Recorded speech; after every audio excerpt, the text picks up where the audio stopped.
Nous ne sommes pas des êtres rationnels, mais des êtres psychiques, aspirant à faire le plus intensément possible les expériences qui sont dans notre âme.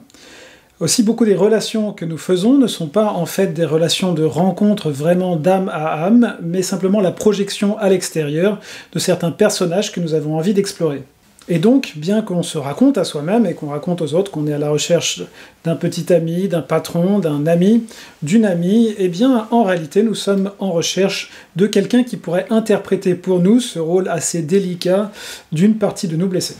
Et là, la personne pathologiquement narcissique est le candidat idéal, puisqu'ils vont à la fois ressentir notre faille et à la fois savoir jouer un rôle à la perfection, du moins dans un premier temps.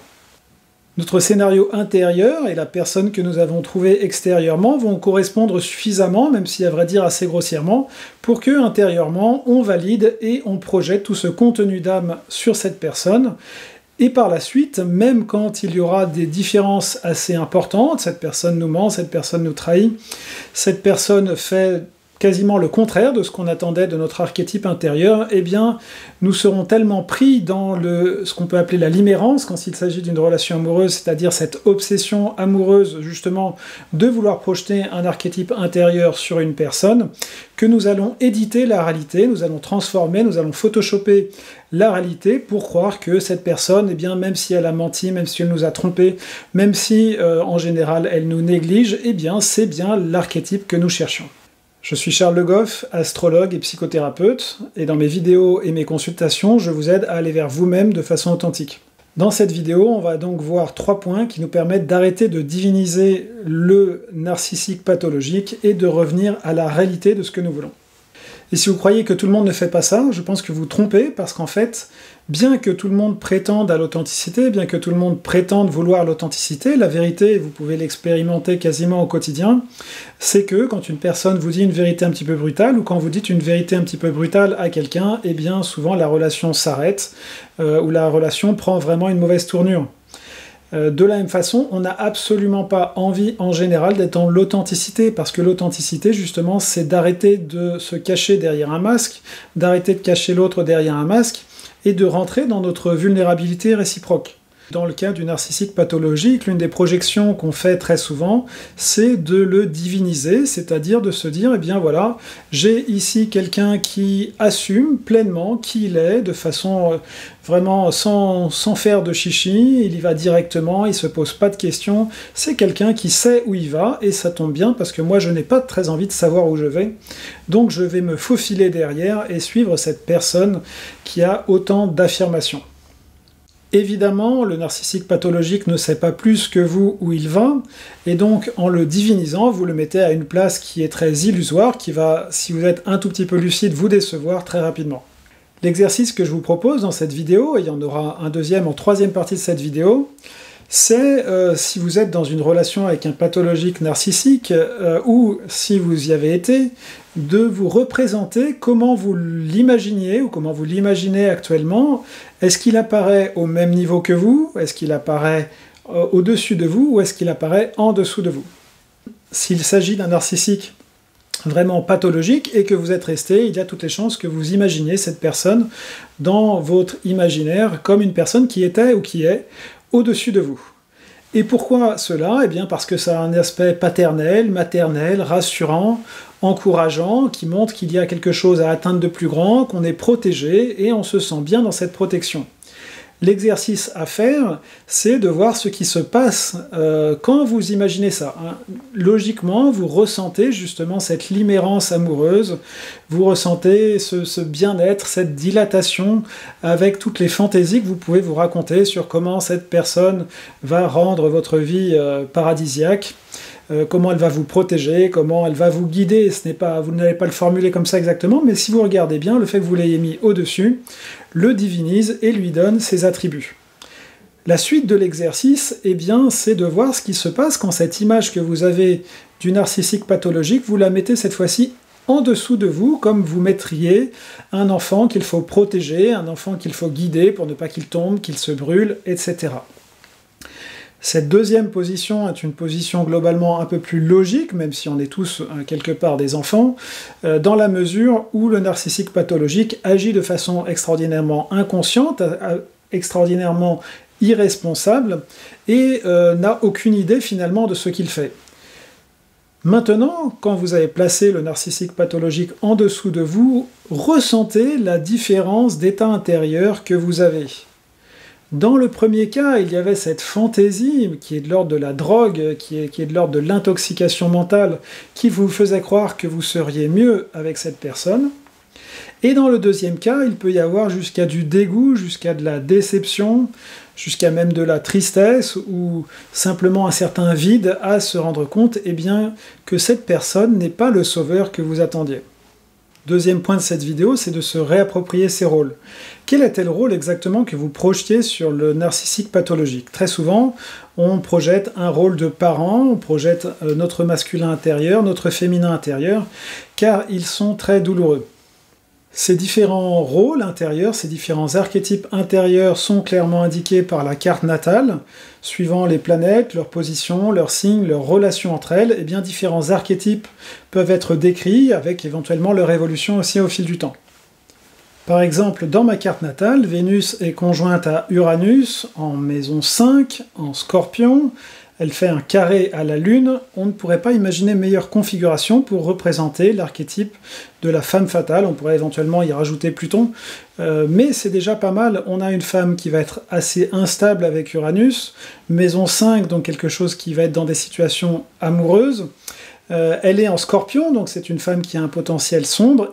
Et en carré avec la Lune, donc c'est une femme qui ne va pas avoir envie de materner, mais c'est une femme qui va avoir envie de rester dans des énergies scorpioniques, éventuellement sombres. Évidemment, cette description que j'en fais, c'est la description blessée de mon féminin intérieur, que je peux tout aussi bien élever au niveau supérieur, c'est-à-dire au niveau d'une femme qui serait chamanique, qui serait visionnaire, et qui pourrait utiliser toutes les énergies que j'ai décrites pour faire des choses supérieures. Et donc, aussi longtemps que je refuse de vivre cet archétype avec toutes les parties sombres du Scorpion qui lui correspondent et qui évidemment vont faire peur, vont terroriser, vont éloigner, aussi longtemps que je refuse de me réapproprier ce personnage de mon âme, je vais quand même avoir besoin de le vivre à l'extérieur puisqu'il correspond à 2 de mes planètes, donc c'est une partie importante de mon énergie. Donc un petit peu tous les jours, je vais vouloir me le représenter, vivre des choses avec lui, et donc aussi longtemps que je n'arrive pas à le vivre pleinement, je vais en sous-traiter une partie.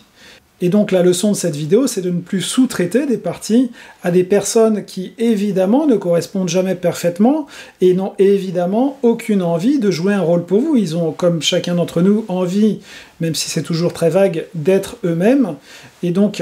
quand vous projetez ces choses sur eux, ce n'est évidemment pas de l'amour, c'est un intérêt psychologique, évolutif que vous avez. Donc pour terminer cette deuxième partie, ce à quoi vraiment je vous invite, c'est de faire vraiment à l'intérieur de vous le casting de vos personnages et d'arrêter de balancer ça sur vos amis, sur vos proches, sur vos chéris, etc. Parce que les gens ne sont pas ça. Donc forcément, à un moment, ils vont se rebeller contre ce rôle, ou ils vont le surjouer, ou ils vont vous renvoyer des choses négatives. Dans les cours d'astrologie avancée que je fais, on regarde justement, entre autres choses, comment sont ces archétypes à partir des planètes concernées, du signe, de la maison, et comment on peut éventuellement mettre un personnage historique ou un personnage imaginaire pour se représenter cette partie d'âme, quels sont ses besoins, et comment on peut cela réintégrer. Troisième partie de cette vidéo, une fois que vous avez fait le constat que en fait vous avez fait le casting du narcissique pathologique, vous l'avez recruté comme acteur et lui finalement a joué le rôle, ou en tout cas une partie du rôle, même pas toujours très importante, mais suffisante pour vous faire croire et pour vivre votre propre scénario intérieur. Qu'en deuxième, vous avez pu vous réapproprier ce rôle, et bien la troisième chose qu'on pourrait faire également, c'est de revenir vraiment à une réalité factuelle dans l'ensemble de vos relations. Et donc, il faut déjà, premièrement, regarder de façon factuelle les illusions que vous vous racontez sur cette relation. Vous avez peut-être, par exemple, ça arrive avec des narcissiques pathologiques, passé une excellente journée, il y en a une, peut-être une sur 5 ou sur 10 qui est comme ça, c'est un lancer de dés tous les jours, et pour peu que, pour raison X, Y, Z, le narcissique pathologique se sente bien dans sa vie en ce moment, il vous le fera éventuellement partager, et vous passerez une excellente journée. Bien, donc supposons que vous ayez passé cette excellente journée, comme ça arrive parfois, eh bien vous allez extrapoler dans votre tête 50 ans de bonheur avec cette personne, peut-être un mariage, peut-être des enfants, peut-être une harmonie, comme si cette journée était en fait une réalité, alors que c'est en fait simplement le haut d'une vague qui va bientôt repartir dans une tourmente. Et maintenant, une fois que vous avez regardé bien le scénario que vous vous inventez, regardez la réalité des faits. Qu'est-ce que la personne fait, qu'est-ce que la personne dit, et imaginez ça comme si vous étiez un observateur extérieur, une sorte de robot qui regarderait les deux personnes que vous êtes et que le narcissique est, d'une façon totalement objective, et qui regarderait, tiens, quelle est la nature des interactions, qu'est-ce qui se passe, qu'est-ce qu'on peut décrire, qu'est-ce que donne l'un, qu'est-ce que donne l'autre, et revenez vraiment à cette réalité factuelle dont il y a besoin pour sortir justement, si c'est une relation amoureuse, donc de cette limérance qui nous tient réellement enchaînés à des illusions. Notamment depuis ce poste d'observateur neutre, ce poste de robot qui verrait la situation à côté, eh bien, qu'est-ce que vous diriez que vous peut avoir comme gratitude envers l'autre personne ? Qu'est-ce que réellement donc le narcissique a fait pour vous, mais d'une façon très objective. Peut-être il a passé quelques heures, peut-être un jour il vous a fait un cadeau. Faites regarder les choses et mettez des mots sur réellement la gratitude réelle, factuelle, que vous pourriez avoir pour le narcissique. Très probablement, en observant cette gratitude, vous allez voir qu'elle est peut-être de l'ordre de 1/10 ou 1/20 de ce que vous ressentiez avant. Parce que une grande partie de la gratitude que vous observiez, la gratitude que vous ressentiez, était liée en fait à cette gratitude pour le fait qu'il jouait un rôle, pour le fait qu'il validait un futur éventuel ou un passé que vous voudriez réparer, mais qui en fait n'est jamais arrivé, il y avait cet exemple de la bonne journée passée, et pour vous, vous étiez déjà dans une vie de château, dans un amour sincère et indéfectible où il serait prêt à se sacrifier pour vous, alors que la réalité des choses, c'est que vous avez peut-être fait un pique-nique et un cinéma. Donc comme d'habitude, je vous invite à une responsabilisation. Vous avez vécu cette relation dans un état de rêve, dans un état d'illusion. Vous ne vous êtes pas réellement intéressé à ce qu'était la personne, sinon vous auriez vu vraiment le nombre de problèmes phénoménal que ça allait générer.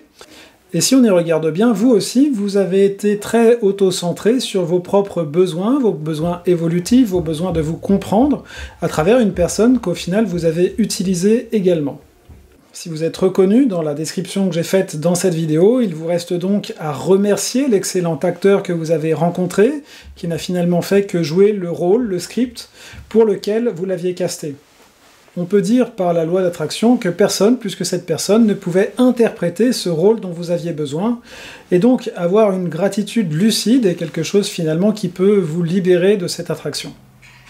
Une fois qu'on se rend compte qu'en fait personne ne veut de relations absolument authentiques, absolument véritables, eh bien on se détend un petit peu aussi sur le sujet des relations, en les voyant aussi sous cet angle plus pédagogique de leçons qu'on apprend. Et puisque c'est des leçons, eh bien ces leçons ont une valeur en tant que telles.